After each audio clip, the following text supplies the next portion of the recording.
أعوذ بالله من الشيطان الرجيم بسم الله الرحمن الرحيم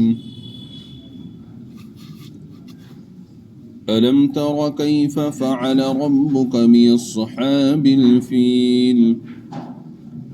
ألم يجعل كيدهم في تضليل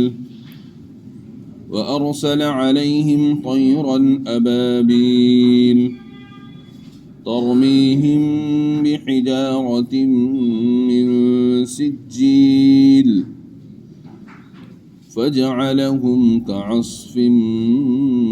مأكول صدق اللہ العظیم۔ آج جو سورہ مبارکہ تلاوت کی گئی ہے یہ سورۃ الفیل ہے اور قرآن مقدس کی ان سورہ مبارکہ میں سے ہے جو مکی کہلاتی ہیں، یعنی حضرت نبی کریم صلی اللہ تعالی علیہ وآلہ وسلم پر اس سورہ مبارکہ کا نزول ہجرت فرمانے کی غرض سے مدینہ منورہ تشریف لے جانے سے پہلے ہوا ہے، اور یہ سورہ مبارکہ ایسی سورہ مبارکہ ہے جو تقریباً تمام اہل ایمان کو یاد ہوتی ہیں، اور یہاں سے لے کر ختم قرآن تک یہ 10 سورتیں ہیں، اور یہ 10 کی 10 صورتیں تقریباً ہر مسلمان کو یاد ہوتی ہیں اور وہ نمازوں میں اس کو پڑھتا بھی ہے۔ اس لیے میری تمنا ہے کہ آپ حضرات اس کو بغور سماعت فرمائیں تاکہ نماز میں جو کچھ ہم پڑھتے ہیں ہمیں معلوم ہو کہ باری تعالیٰ اس کے اندر کیا فرما رہے ہیں، کیونکہ اکثر لوگ یہ شکایت کرتے ہیں کہ ہم نماز پڑھتے ہیں تو نماز میں ہمارا دل نہیں لگتا، دھیان بھٹک جاتا ہے، کبھی ادھر کبھی ادھر دماغ گھومنے لگتا ہے۔ اس کے لیے ان سے کہا جاتا ہے کہ بھئی آپ اس کے ترجمے پر غور کریں کہ اللہ تعالیٰ اس میں کیا فرما رہے ہیں، تو وہ کہتے ہیں جی ہم نے تو ترجمہ آتا ہی نہیں ہے۔ تو اس لیے اب یہ 10 صورتیں ایسی شروع ہو رہی ہیں جو نماز کے اندر پڑھی جاتی ہیں، تو اگر آپ ان کا ترجمہ اور ان کا مفہوم اچھی طرح سن لیں اور ذہن میں بٹھا لیں تو نماز پڑھتے وقت میں اس کی طرف توجہ اور دھیان ہوگا آپ کا، تو نماز میں خشوع خضوع پیدا ہوگا اور ادھر ادھر دھیان نہیں جائے گا۔ اس لیے یہاں سے اور ختم سورت تک خاص طور پر توجہ اور دھیان کے ساتھ میں ہمیں سننا ہے۔ تو پہلے اس کا ترجمہ دیکھیے، فرمایا الم تر کیف فعل ربک باصحاب الفیل، کیا تم نے نہیں دیکھا کہ تمہارے پروردگار نے ہاتھی والوں کے ساتھ کیا معاملہ کیا؟ یعنی اللہ تبارک و تعالی حضور صلی اللہ علیہ وسلم سے خطاب فرما رہے ہیں، نبی جی کیا آپ نے دیکھا نہیں ہے کہ آپ کے پروردگار نے ہاتھی والوں کے ساتھ کیا معاملہ کیا؟ الم یجعل کیدہم فی تضلیل، کیا اس نے ان لوگوں کی ساری چالیں بیکار نہیں کر دی تھیں؟ وَأَرْسَلَ عَلَيْهِمْ طَيْرًا أَبَابِيلَ، اور ان پر غول کے غول پرندے چھوڑ دیے تھے، تَرْمِيهِمْ بِحِجَارَةٍ مِّن سِجِّيلٍ، جو ان پر پکی مٹی کے پتھر پھینک رہے تھے، فَجَعَلَهُمْ كَعَصْفٍ مَّأْكُولٍ، چنانچہ انہیں ایسا کر ڈالا جیسے کھایا ہوا بھوسا۔ یہ سورت کا ترجمہ ہے۔ باری تعالیٰ نے اس سورہ مبارکہ کے اندر جس واقعے کی طرف اشارہ فرمایا ہے وہ واقعہ ایسا واقعہ ہے جو حضور اکرم صلی اللہ تعالی علیہ وآلہ وسلم کی ولادت باسعادت سے پہلے کا واقعہ ہے۔ یاد رکھیے گا اللہ تبارک و تعالی نے بہت سے معجزات دکھلائے ہیں، کچھ معجزات ایسے ہیں جو حضور اکرم صلی اللہ تعالی علیہ وآلہ وسلم کے دنیا میں تشریف لانے سے پہلے ظاہر ہوئے ہیں، باری تعالیٰ نے دکھلائے ہیں، اور کچھ معجزات ایسے ہیں جو آپ کے دنیا میں تشریف لانے کے بعد میں ظاہر ہوئے ہیں۔ جو معجزات آپ کے دنیا میں تشریف لانے سے پہلے ظاہر ہوئے ہیں در حقیقت وہ احراقات کہلاتے ہیں، اس کو احراق بولتے ہیں، جمع اس کی احراقات ہے۔ تو حضور اکرم صلی اللہ تعالی علیہ وآلہ وسلم کی تشریف آوری سے پہلے باری تعالیٰ نے جو معجزات دکھلائے جن کو در حقیقت احراقات کہا جاتا ہے، یہ اس بات کی علامت ہوتی ہے کہ اللہ تبارک و تعالی دنیا کے اندر کسی جلیل القدر نبی کو بھیجنے والے ہیں، اور ان کے آنے سے دنیا کے اندر ایک روشنی پھیلے گی اور کفر اور ظلمت کا جو اندھیرا ہے وہ ماند پڑ جائے گا۔ چنانچہ اس کو اس طرح سمجھیے گا مثال سے، جیسا کہ جب سورج نکلنے والا ہوتا ہے، سورج نکلا نہیں ہے ابھی، سورج نکلنے والا ہوتا ہے، تو سورج کے نکلنے سے پہلے افق میں، آسمان میں آپ دیکھتے ہیں کہ سفید سی سرخ سی روشنی پھیلنی شروع ہو جاتی ہے، اور وہ سفید اور سرخ سی جو روشنی افق میں پھیلتی ہے تو لوگ دیکھ کر پہچان لیتے ہیں کہ بھئی اب سورج نکلنے والا ہے۔ تو اسی طرح سے باری تعالیٰ بھی انبیاء علیہم السلام کی تشریف آوری سے پہلے، ان کی ولادت بسعادت سے پہلے بہت سے معجزات کو ظاہر فرماتے ہیں، تاکہ دنیا والوں کو معلوم ہو جائے کہ کوئی جلیل القدر پیغمبر دنیا میں تشریف لانے والے ہیں، اور جب وہ آئیں گے ان کے آنے سے پوری دنیا کے اندر نور پھیلے گا، اور وہ نبی آ کر کے دنیا میں روشنی پھیلائیں گے، نور پھیلائیں گے۔ اس بات کی علامت ہوتی ہے۔ چنانچہ حضور اکرم صلی اللہ تعالی علیہ وآلہ وسلم کی ولادت سے پہلے بہت سے اس طرح کے واقعات پیش آئے ہیں، جیسا کہ قیصر و کسریٰ اس زمانے کے اندر یہ بہت سپر پاور مانے جاتے تھے، تو ان کا جو محل تھا، اس کے جو کنگورے تھے وہ گر گئے، تو اس میں اس بات کی علامت ہوئی کہ نبی کے آنے سے قیصر و کسریٰ کا غرور خاک میں مل جائے گا، مٹی میں مل جائے گا، سارا گھمنڈ اور تکبر ان کا۔ اور دوسرا واقعہ اس طرح کا پیش آیا کہ ایران میں ایک آتش کدہ تھا، اس میں سینکڑوں سالوں سے آگ جل رہی تھی، کبھی بجھی نہیں تھی، لیکن آپ کی ولادت بسعادت سے پہلے وہ آگ ٹھنڈی پڑ گئی۔ اب اندازہ کیجئے، سینکڑوں سال پہلے سے جو آگ جل رہی تھی، آپ کی تشریف آوری سے پہلے اچانک وہ آگ بجھ گئی۔ تو یہ علامت تھی اس بات کی کہ آپ دنیا میں تشریف لانے والے ہیں، اور آپ کے آنے سے یہ سب چیزیں ختم ہو جائیں گی۔ اسی طرح کا ایک واقعہ آپ کی ولادت بسعادت سے پہلے پیش آیا، جو اس سورہ مبارکہ میں اللہ تبارک و تعالیٰ نے اس کی طرف اشارہ فرمایا ہے۔ آپ حضرات جانتے ہیں کہ بیت اللہ شریف، اس کو خانہ کعبہ بھی کہتے ہیں، ایک گھر ہے مکہ مکرمہ کے اندر۔ یہ ایک ایسا گھر ہے جس کو اللہ تبارک و تعالیٰ نے تعبیر کرنے کا حکم دیا، اور اس کی نسبت باری تعالیٰ نے اپنی جانب فرمائی کہ میرا گھر۔ حالانکہ آپ جانتے ہیں کہ اللہ تبارک و تعالیٰ کو گھر کی کوئی ضرورت نہیں ہے، اللہ تعالیٰ کسی خاص جگہ میں رہائش اختیار نہیں فرمائے ہوئے ہیں، بلکہ اللہ تعالیٰ تو تمام عالم پر محیط ہیں، تمام عالم کو گھیرے ہوئے ہیں، ان کو گھر کی ضرورت نہیں ہے۔ لیکن انسان کی فطرت ہے، انسان کا مزاج ہے کہ انسان یہ چاہتا ہے کہ میں اللہ تبارک و تعالیٰ کو تو دیکھ نہیں رہا ہوں، لیکن میں اللہ تعالیٰ کی عبادت اس طرح سے کروں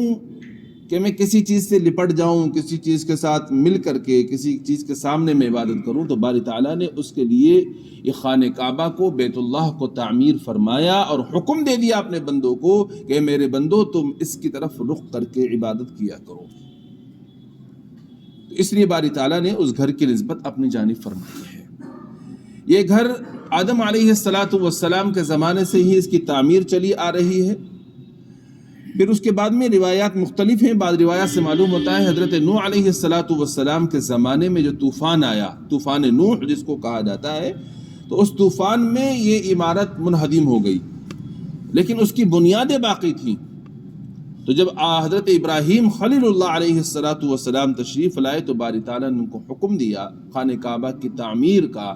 تو ابراہیم علیہ السلام نے اپنے صاحبزادے محترم حضرت اسماعیل ذبیح اللہ علیہ السلام کے ساتھ مل کر خانہ کعبہ کی تعمیر فرمائی، انہی بنیادوں پر اس کی عمارت کو کھڑا کر دیا۔ اور جب عمارت انہوں نے بنائی تو باری تعالیٰ نے اس کا ذکر قرآن کریم میں اس طرح فرمایا، وَإِذْ يَرْفَعُ إِبْرَاهِيمُ الْقَوَاعِدَ مِنَ الْبَيْتِ وَإِسْمَاعِيلُ رَبَّنَا تَقَبَّلْ مِنَّا إِنَّكَ أَنْتَ السَّمِيعُ الْعَلِيمُ۔ اور وہ یاد کرو اس وقت کو جب ابراہیم علیہ السلام اپنے صاحبزادے اسماعیل علیہ السلام کے ساتھ مل کر خانہ کعبہ کی بنیادوں کو اٹھا رہے تھے، اور دعا کر رہے تھے پروردگار عالم ہمارے اس عمل کو اپنی بارگاہ میں قبول فرما لیجئے، بے شک آپ سننے اور جاننے والے ہیں۔ تو ابراہیم علیہ السلام نے تعمیر کی۔ تو اس آیت سے معلوم ہوتا ہے کہ وہ جو تعمیر تھی، جو گھر تھا، جو آدم علیہ السلام کے زمانے سے بنا چلا آ رہا تھا اور ابراہیم علیہ السلام سے پہلے منہدم ہو گیا، تو اس کی بنیادیں موجود تھیں۔ ابراہیم علیہ السلام نے انہی بنیادوں پر اس کو کھڑا کیا ہے، الگ سے نہیں تھی۔ جب گھر بن کر تیار ہو گیا تو باری تعالیٰ نے پھر حکم دیا ابراہیم علیہ السلام کو، ابراہیم آپ لوگوں میں ایک عام اعلان کر دیجئے، اور یہ اعلان کر دیجئے اللہ کا گھر تعمیر ہو چکا ہے، لوگوں تم اللہ کی عبادت کرنے کے لیے اور اللہ کے گھر کا حج کرنے کے لیے یہاں پر چلے آؤ۔ چنانچہ حضرت ابراہیم خلیل اللہ علیہ السلام نے ایک چوٹی پر، ایک ٹیلے پر کھڑے ہو کر کے اعلان کیا۔ باری تعالیٰ نے اس آواز کو پوری دنیا کے اندر پہنچایا۔ اس کا ذکر قرآن کریم میں ہے، وَأَذِّنْ فِي النَّاسِ بِالْحَجِّ يَأْتُوكَ رِجَالًا وَعَلَى كُلِّ ضَامِرٍ يَأْتِينَ مِنْ كُلِّ فَجٍّ عَمِيقٍ۔ چنانچہ آج پوری دنیا سے لوگ حج کرنے کے لیے، عمرہ کرنے کے لیے خانہ کعبہ جاتے ہیں، اور حج کا یا عمرے کا احرام باندھنے کے بعد وہ لبیک اللہم لبیک لبیک لا شریک لک لبیک کا ترانہ پڑھتے ہوئے باری تعالیٰ کے گھر میں پہنچتے ہیں۔ تو یہ جو لبیک کہتے ہیں، آپ نے کبھی غور کیا کیا مطلب ہے اس کا؟ لبیک کا مطلب ہے اے اللہ میں حاضر ہوں۔ یعنی ابراہیم علیہ السلام نے جو اعلان کیا تھا کہ لوگوں اللہ کا گھر تعمیر ہو چکا ہے، تم اللہ کے گھر کی عبادت کرنے کے لیے، اللہ کے گھر کا حج کرنے کے لیے آؤ، تو لوگ پوری دنیا سے جو بھی کوئی بندہ حج کرنے یا عمرہ کرنے جاتا ہے تو ابراہیم علیہ السلام کی اس پکار کا وہ جواب دے رہا ہوتا ہے کہ ابراہیم تم نے اللہ کے حکم سے جو اعلان کیا ہے، میں تمہارے اعلان پر حاضر ہو گیا، میں حاضر ہوں، لبیک اللہم لبیک، اے اللہ میں حاضر ہوں، لا شریک لک لبیک، آپ کے سوا کوئی عبادت نہیں، آپ کا کوئی ساجی نہیں، کوئی شریک نہیں، اے اللہ میں حاضر ہوں۔ یہ حج کرنے والا، عمرہ کرنے والا حج کا احرام باندھ کر ترانہ کرتا ہے۔ تو بہرحال ابراہیم علیہ السلام نے اس کی تعبیر کی، اور اللہ تعالیٰ نے تمام لوگوں کے دلوں میں اس گھر کی محبت ڈالی۔ لوگ اس گھر کا حج کرتے رہے، طواف کرتے رہے، اور پوری دنیا سے لوگ آ کر کے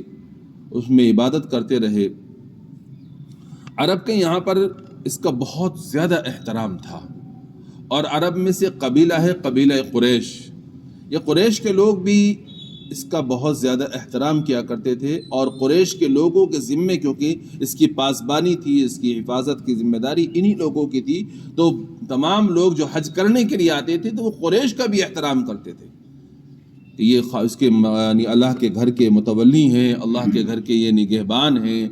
اس کا خیال رکھتے ہیں، حفاظت کرتے ہیں، صاف صفائی سے کرتے ہیں، تو اس لیے لوگ ان کا بھی احترام کیا کرتے تھے۔ آپ جانتے ہیں کہ حضور اکرم صلی اللہ تعالی علیہ وآلہ وسلم کی تشریف آوری سے پہلے عرب کے اندر بت پرستی پھیلی ہوئی تھی،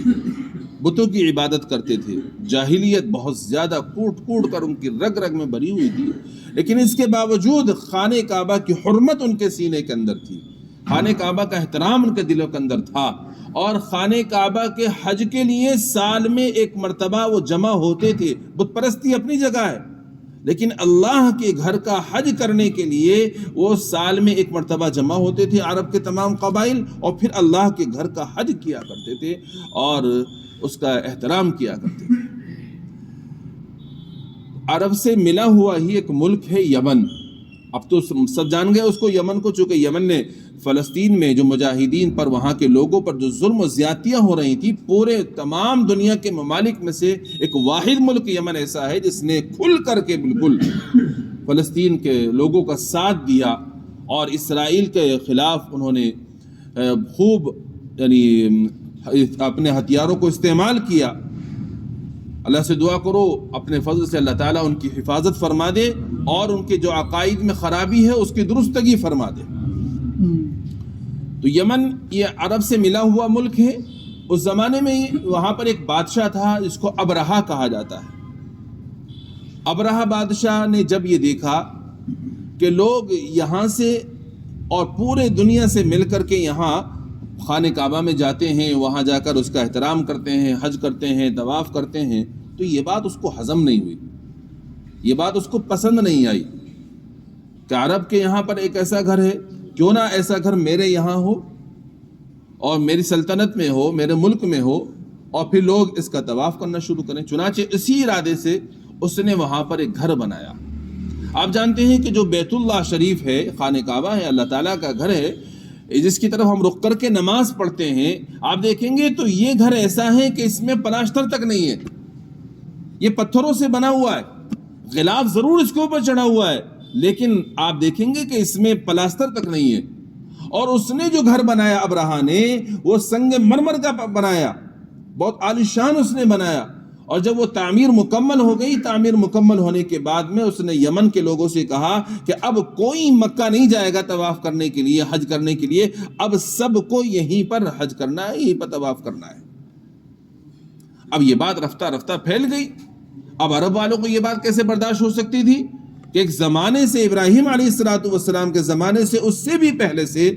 لوگ اس کا طواف کرتے آ رہے ہیں، اس پہ حج کرتے چلے آ رہے ہیں، اب کیسے ہم کسی اور گھر کو چن لیں؟ یہ بات برداشت نہیں ہوئی۔ چنانچہ بعض روایات سے معلوم ہوتا ہے کہ مکہ مکرمہ سے ایک شخص یمن پہنچا، اور یمن پہنچنے کے بعد میں جو اس نے ابرہا نے وہ گھر بنوایا تھا، اس میں جا کر کے اس نے نجاست پھیلا دی، گندگی پھیلا دی۔ بعض روایت سے معلوم ہوتا ہے اس نے جا کر وہاں پخانہ کر دیا۔ اب ابرہا کو جب یہ پتہ لگا، اس آگ ببولا ہو گیا، اور اس نے ارادہ کر لیا کہ اب جا کر کے میں اس گھر کو منہدم کروں گا، بیت اللہ کو، اعوذ باللہ۔ اور اس نے اس گھر کو منہدم کرنے کے لیے ایک لشکر جرار تیار کیا، اور ہاتھیوں پر وہ لوگ سوار تھے، خود بھی ایک ہاتھی پر سوار ہوا، اور ہتھیاروں سے لیس، تعداد میں بہت زیادہ، طاقت اور قوت میں، جن کا کوئی ثانی نہیں، ایسے لوگ تیار ہو کر کے یہ خانہ کعبہ پر چڑھائی کرنے کے لیے روانہ ہوا۔ راستے میں عرب کے لوگوں کو معلوم ہوا تو انہوں نے مزاحمت بھی کی، لیکن کوئی اس کا مقابلہ نہ کر سکا، کیونکہ طاقتور بھی تھا اور ہتھیاروں سے لیس بھی تھا، تعداد میں بہت زیادہ تھا۔ بالآخر یہ پہنچتے پہنچتے طائف پہنچا۔ طائف جو مکہ مکرمہ سے تقریباً 100 کلومیٹر کے فاصلے پر ہے، وہاں پہنچا، اور پھر وہاں سے پھر یہ مکہ مکرمہ روانہ ہوا ہے۔ پھر اسی درمیان میں اس کے اوپر عذاب اللہ تعالیٰ کا نازل ہوا ہے۔ انشاءاللہ باقی باتیں آئندہ عرض کروں گا، اور واقعہ تفصیل کے ساتھ میں باقی جو باقی رہ گیا ہے وہ آئندہ آپ کے سامنے عرض کیا جائے گا۔ اب اتنی بات ذہن میں بٹھا لیں کہ یہاں جو یہ بتایا گیا کہ اس شخص نے مکہ مکرمہ سے جا کر جو اس نے تعمیر کی تھی ایک عمارت جس کو بیت اللہ کا نام دیا تھا، اس نے اس کے اندر جا کر نجاست پھیلائی، ہماری شریعت میں اس کی اجازت نہیں ہے۔ اس کا ایک عمل تھا جو اس نے کیا،